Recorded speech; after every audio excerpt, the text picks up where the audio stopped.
با صدای ناجی سهمویی، شعر از محمد سارانی. انت حبیبی یا رسول الله یا حبیب الله،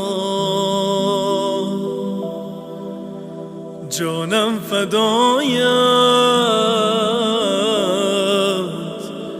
ای ماه تابان یا نبی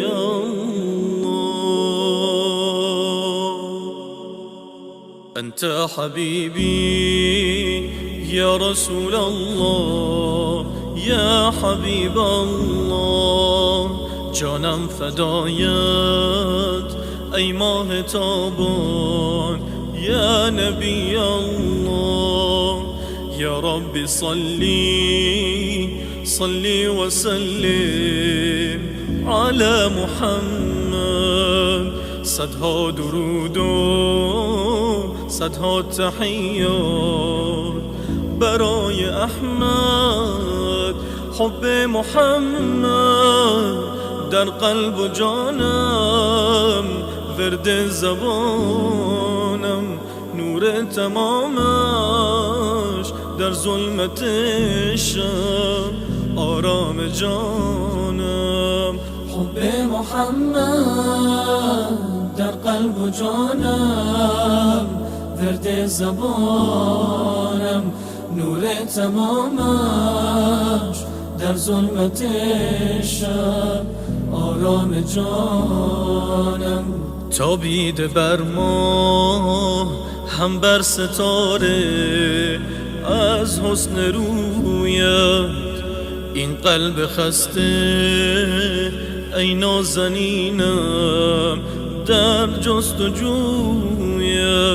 سردار کونین ای هستی من، شمس منور، فخر رسولان، ختم رسول تو، محبوب و سرور.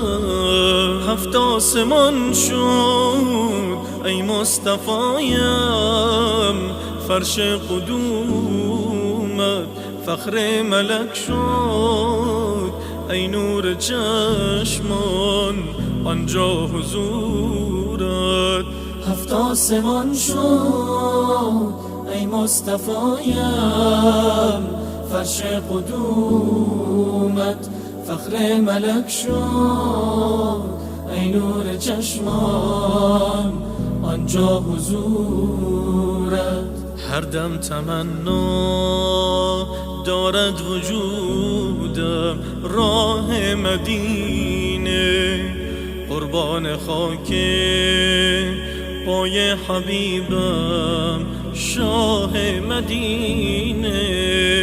هر دم تمنا دارد وجودم، راه مدینه قربان خاک پای حبیبم، شاه مدینه.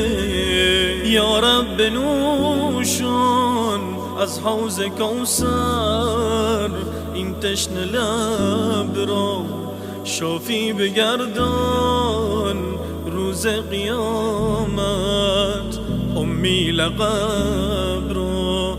یا رب بنوشان از حوض کوثر، این تشنه لب را شافی بگردان روز قیامت، امی لقب را.